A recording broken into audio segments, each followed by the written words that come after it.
आप देखें central bank of India प्रमुख था। अभी 10 मिनट पहले शैल जी ने स्टॉक पकड़ा था, उसके बाद मैंने भी एक टिप्पणी करी थी कि भैया 28-10 यानी उस सब्सिक्वेंट डे का अगर आप देखें यानी सेकेंड डे का जब इसने अपर फ्रीज के बाद फ्लोट करना शुरू किया था, हाई निकल जाए तो इस पे फोकस कीजिएगा। अब आप देखिए ये स्टॉक जो है डे हाई पर आ गया है। चंदन, एक बार अब इस पे बात करनी पड़ेगी। 28.50 आपको लग रहा है कि ये आज पॉसिबली अपर फ्रीज की तरफ बढ़ रहा है स्टॉक एक बार फिर से, और आई थिंक पॉसिबली कोई न्यूज़ इस स्टॉक को चेस कर रही होगी आज। जी, लग रहा है पॉजिटिव मोमेंटम यहाँ पे बरकरार रहना चाहिए और यहाँ पे लगभग 30 तक के अपसाइड बनने चाहिए, तो पॉजिटिव बायस के साथ काम करें।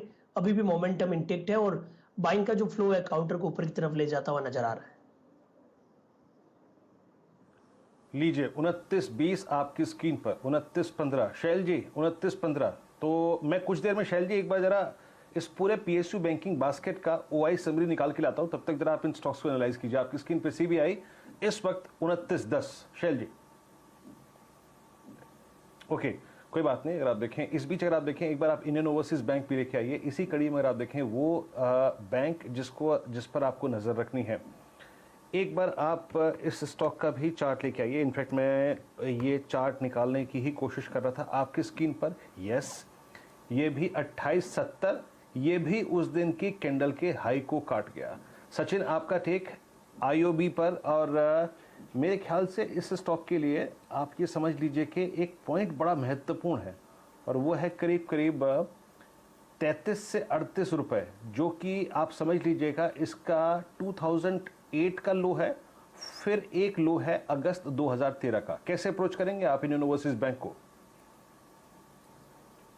Good morning Veeru. जिस तरीके से दोनों स्टॉक का स्ट्रक्चर है काफ़ी रेप्लिकेट कर रहे हैं एक दूसरे को, तो यहाँ पर क्लियरली मोमेंटम काफ़ी दिनों से तेज रहा है। एंड जिस तरीके से अभी भी आज प्रीवियस डे स्विंग हाई के ऊपर जो मोमेंटम बना है, मुझे लग रहा है वो सस्टेन होना चाहिए। लगभग इमीडिएट बेसिस पे 33 के आसपास के स्विंग्स बन सकते हैं, तो अगर किसी की एग्जिस्टिंग पोजीशन है सो डेफिनेटली उनको होल्ड करनी चाहिए 22 के स्टॉप लॉस के साथ ऑन क्लोजिंग बेसिस। जिस तरीके से ये स्ट्रक्चर इवॉल्व हो रहा है, जिस तरीके से पीएसयू बैंक्स पे जरा फोकस आ रहा है, मुझे लग रहा है काफी बड़े डायनामिक मूव्स इस पर्टिकुलर काउंटर्स में आ सकते हैं। सो पोजिशनली मुझे लग रहा है कि अराउंड 37-38 के आसपास के स्विंग्स भी बन सकते हैं, जिस तरीके से इसने एक रिबाउंड लिया है अपने मंथली चार्ट पे। सो डेफिनेटली यहाँ पर बाइंग का ही रुझान रखिए। ट्रेलिंग स्टॉप लॉस में 22 का दूंगा जो आपको मेंटेन करना है क्लोजिंग बेसिस पे। इमीडिएट बेसिस पे मुझे लग रहा है कि 33 के आसपास के स्विंग बन सकते हैं। चलिए, आपके सामने बहुत ही बढ़िया मूव आता हुआ सेंट्रल बैंक और इंडियन ओवरसीज़ बैंक पर। वीरेंद्र जी, यहाँ पर लगभग आप समझिए 5 मिनट की जो वॉल्यूम बार्स थी वहाँ पर एक शानदार ब्रेकआउट था जो पकड़ा गया और बहुत ही खूबसूरती से फिलहाल आपके सामने स्क्रीन पर दोनों बैंक्स, एक बार मैं भी नज़र डाल लेता हूँ कहाँ कहाँ ट्रेड करते हुए दिख रहे हैं। और ये इसलिए अति आवश्यक है क्योंकि आप देखिए बढ़िया मूव आपको आता हुआ दिख रहा है अन्य कई बैंकिंग स्टॉक्स में। ब्रेकआउट तो इंडियन ओवरसीज़ बैंक में हो ही गया।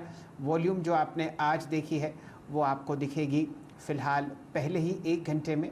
और अगर आप ऑल टाइम हाई देखें इंडियन ओवरसीज़ बैंक का, ये है लगभग 180 रुपये।